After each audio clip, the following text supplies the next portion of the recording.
A very good evening to you. Thank you for joining us. Welcome to Sports Tonight. This is the fourth session of Sports Tonight for the week. It's a Monday night, and we're here to do what we love to do the best, which is to talk sports, update you, of course, with the latest going on, not just across the world. Of course, we emphasize what comes around, what is going on in Nigeria. It won't be any different tonight. We will focus, of course, on the Nigerian environment and hope that we are able to reach some kind of compromise to avert yet another ban by FIFA. FIFA ban these days is almost like the phone call next door, because it looks like it's something that is now recurring. Every other week there's a threat, and every other week we find a way of surviving and escaping the hammer of FIFA. Sometimes even when the hammer falls, we still find a way to get it off our necks and then continue with our business. But thank you for joining us, and we appreciate the opportunity you've given unto us to be a part of your night, walk into your homes without knocking on the door. This, once again, is Sports Tonight. My name is Tony Ibitoye. I'm not alone. Starting off the show with me this Monday, let me quickly introduce to you from my immediate right, Oyen Wuchimachuku, the news editor of Sporting Live. Sporting Live is a daily sports newspaper in Nigeria. Oyen, we're happy to have you on Sports Tonight this Monday. Thank you very much. I hope you'll still be in business tomorrow. Yes, you report other sports. We report other sports. If football comes under the hammer. And foreign sports, foreign sports. And of course, Tunde Koiki is here with us as well. Tunde is producer and presenter of Sports Planet on a number of radio stations. I'm sure you'll still be in, you'll still be in business. Yeah, like the name says, sports. Yeah, just forget about the football part. Yeah, exactly. The Nigerian football part, and focus on the other things. Exactly. All right, so guys, good to have you with us on. All right. Well, we will, of course, start off the show tonight. Toby is waiting somewhere. Toby Adepoju is waiting somewhere, but Toby will not have too much work to do today because there were no games. There was only one game, and I think it was a National League game. No. In the Nigerian National League. There was only one game. So it was the boycott that was in full effect. Full effect. And one team traveled in vain. A number of teams, I think, traveled in vain. Nimbe, Bayelsa United went to Benin, no game. Giwa. There were conflicting reports on Friday. The LMC insisted that the games would not go on. That the games would go on. Because the referee says no. The referees are saying no. Yes, but the referee said it's separate thing. The LMC said it's different thing. The NFF also said it's so the clubs, you can't really blame them for going, because if you do go, the referee said no game. The referee said then no the NFF said games will go on. That they are the owners of the leagues. And the LMC said that no games will go on because the referees are not going to be working. And at the end of the day, games were not played. Anyway, we will talk about it. Toby will be joining us later on, because Toby was trying to monitor a few games, and he was also optimistic at some point that some games will be played. But at the end of the day, those games didn't happen. So Toby will be joining us. We'll be taking a look at the crisis in-house around Nigerian football, of course, on the show. And last Thursday, was it Thursday? Friday, we had Tala Adavi joining us from Flushing Meadows with a comprehensive review of the U.S. Open. We'll try to establish contact with her once again on Sports Tonight this Monday to hear some updates. What's the latest going on around the U.S. Open? That will also be on the show tonight. And we will try to give plenty of time to your feedback on Sports Tonight. And because of the fact that we want to get plenty of your feedback to help us define the way forward for Nigerian football, let's start off by telling you that you can be a part of what we're doing on the program tonight via feedback. You know our feedback mechanisms already. You know the platforms through which you can reach us on Sports Tonight.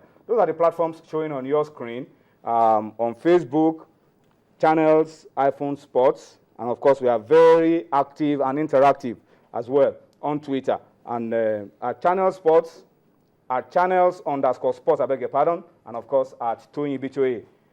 That's my handle. We'll be able to read your comments real time on Sports Tonight this Monday. So get busy with us. Tell us what you feel about the lingering crisis around Nigerian football. What is the way out?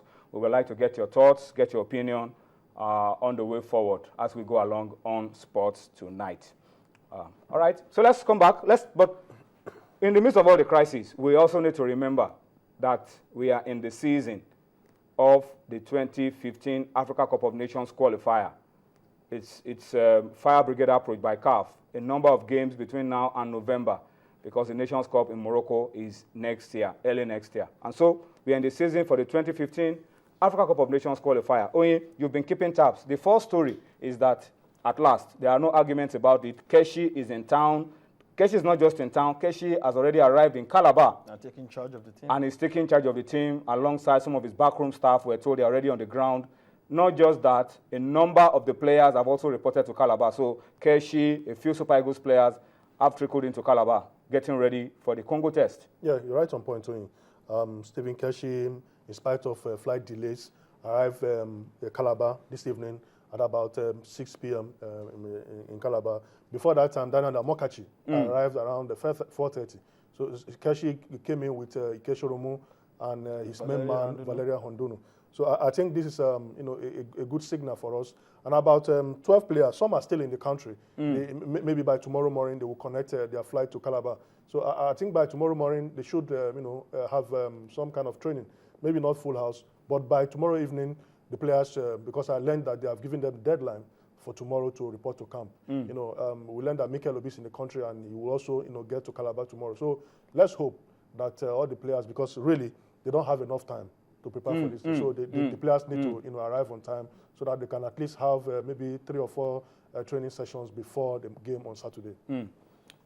How comforting is this for you, Tunde? Keshi is back in charge of the team, yet we are yet to sort out his contract issues, but talks are going on. But he's taking charge of this game and the game against South Africa. That settles us a little bit. Oh, yeah. I think so. Also gives Nigeria a certain level of stability, knowing that the coach who has been in charge of this team for the past 2 years with some measure of success, he's still in charge of his team, as long as his full backroom staff, the full complement of his backroom staff, and he's for the past 2-3 weeks or so, he's been particularly quiet on the issue of the contract and quietly gone about his job. So he named the squad, for example. He named the squad, and he's also taking charge of training, also going to lead them into their next training. We are told starts tomorrow. Yeah. Full training starts tomorrow. We're going to take them into their next 2 encounters against Congo and South Africa. It is particularly heartwarming for me because I keep saying this and I keep reiterating it. Nigeria are the biggest scalp on the African continent. It doesn't come any bigger than the African champions. Any team would be more than happy to take a point or even defeat Nigeria. So we cannot afford to take any game with levity. And it has always proven particularly true that every time we've won the Africa Cup of Nations, we have always struggled a bit in terms of defending it. So I'd really like us to take it very, very seriously. And with the kind of team we have, and if we can put continuity and stability in place, nothing is stopping us from probably defending the title in 2015. Let me come back to you, Onye, because you have the details of the players that are already in camp, both for home-based players and the foreign-based players. But let's talk about one key player for us. And interestingly, in the absence of Joseph Yobo, who has retired from international football, this man is supposed to be the captain of the team. Let's talk about Vincent Enyeama. What's the story around Vincent? Because that appears to be the biggest story coming out of our preparations for the game against Congo. What's the situation with Vincent? Is out of the game? Yeah, Vincent said he has communicated to Stephen Keshi that due to family problem issues, he will not be available. But after this game, subsequently, he will make himself available. So I think we should respect.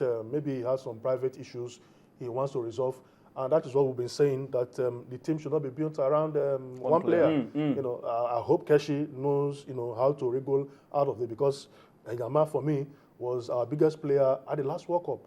He saved us from embarrassing defeats, and he has been consistent. Unfortunately, his this current season he has not been as He's considered goals already this season. Yes, he has considered. Yeah, he's kept 2 clean sheets. Bebatov scored against Lille last weekend, yesterday. So maybe for private reasons, we should just respect his wishes at this moment. One thing is clear. He's a human being. Yeah, one thing is clear, Tunde. He's not saying, I've called time on my international career. He's just saying, excuse me for this Congo game. Exactly. And there were some reports after the World Cup. Aside Enyeama, there are other players we are told, like Ogenyi Onazi, who is yet to fully regain fitness. He wasn't even listed in Lazio's 23-man squad that played that lost AC Milan at the San Siro. So Ogenyi Onazi, I don't think he'll make it for this game. But for Vincent Enyeama, I don't think we have any problems in the goalkeeping department, because he has always had an able, capable deputy in Austin Ejide. I have no fears regarding that. Injury prone, however. Injury prone, yes, but on a good day, he's equally as, some would say he's equally as good as the talented Vincent Enyeama. So I have no issues regarding that. Where I do have an issue is if Ejide himself, like you said, falls victim of injury and we have to depend on the talents of Chigozie Agbim. That might be an issue. But if it is, if we are depending on Austin Ejide, I think we don't have any issues regarding that. Then we should also respect. My worry is because we are not just playing one game. Yeah, no, we are not playing one game. We are playing 2 games. So you need that backup because 2 games. I mean, if it was a one-off, you could say a kick to the head. You can survive a 90-minute game, but you play away. And Ejide has proved, from last season, even at the club level, there was a time he was having, recurrent injury problem. The last game he played for the Eagles, he copped injury. The eve of the last Nations Cup, he also copped an injury. He was even tipped as #1 before that injury against the friendly against Cape Verde. So I think we cannot put our hope on Austin Ejide. He's an injury-prone player. What Keshi needs to do now is to get another goalkeeper to fill the slot that Vincent is leaving behind for the first game. If Vincent will be available for the second, that's what they should do. Now. I'm not thinking Vincent. I'm thinking Vincent won't be available for both games. For the 2 games. For the 2 games. For the Congo game and South Africa. So we should now think of where we can get a replacement goalkeeper. Daniel Akpeyi. Was the #4 goalkeeper. Yeah. Before the World Cup. Because of the short duration of time. But he has not been keeping with Warri Wolves. He has not been keeping with Warri Wolves. Yeah, but Keshi, of course, will say, look, this is the play. It's not even the second choice in Warri Wolves. Maybe a good time to look at Enyimba's Femi Thomas. Absolutely. Maybe. Because it is right now, it is too late to call up a replacement from Europe. It is too late. We don't even have a replacement from Europe. Unless maybe in Israel. Well, there's still the much vilified Dele Ayunugba there. Yeah, but he has not come to camp at all under Keshi. There's always a first time. Those who have come to camp under Keshi are the ones that Keshi will call for. Then there's also the possibility you can call up maybe a Greg Etafia to join the team in South Africa. That's a possibility. He plays very regularly. But I can